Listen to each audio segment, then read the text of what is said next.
Wednesday, everybody. Didn't forget this week.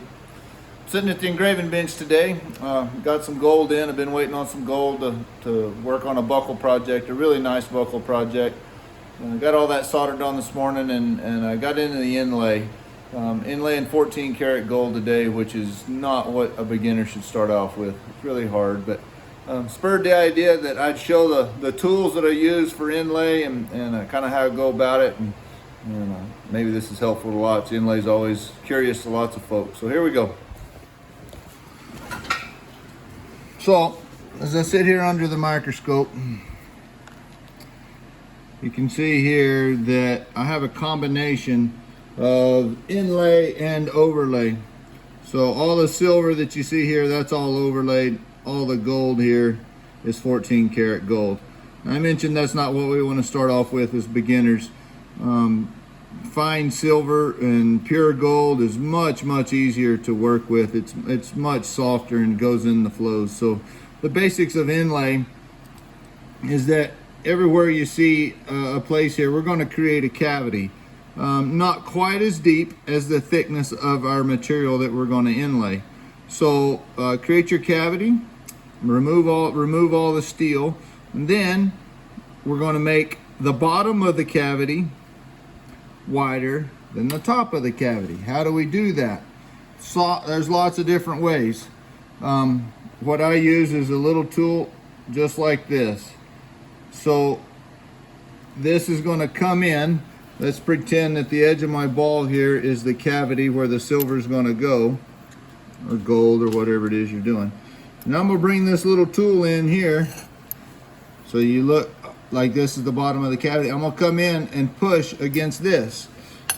I'm going to push the tool in here, which is going to raise this guy up. I'm going to do that all along on both sides, and then come in here and do some channels in like this in the cavity with the tool in little small areas like this, and create a little burr field under there with that same tool. Hold on, I dropped it. There it is. So you got everything raised up, and then just make sure that your silver or your gold fits in between those lines. You don't want it overlapping like that, because then it mashes the side back down. You want your material to fit exactly inside, and you want your hole to be not quite as deep as the thickness of your silver, so that when you pound everything in there, you still have a little left over, and away it goes. To make this little tool, let me see if I can get to focus in, is you see the top side and the bottom side.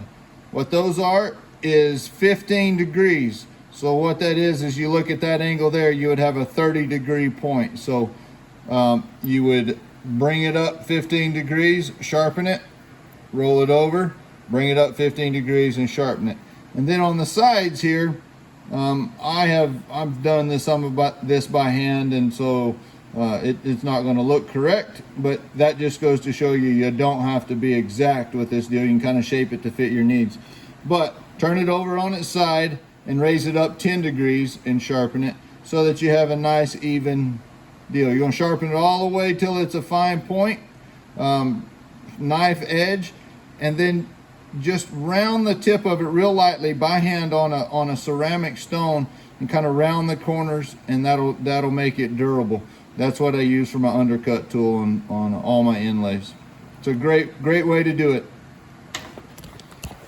I hope this has been helpful. That little tool made a huge difference in my inlay career. I learned it at the Grandmasters program with Elaine Lovenberg, who's a world-class engraver, and it's been invaluable. I never would have been able to inlay 14 karat gold in the past, but with that little tool and the use of a microscope, I can do some unfavorable things with material now. Unfavorable material. How do you say it? Stuff's hard. It worked though. So anyhow, I hope all's well. Thank y'all for watching. Thanks for following, and we'll see you next week. Adios.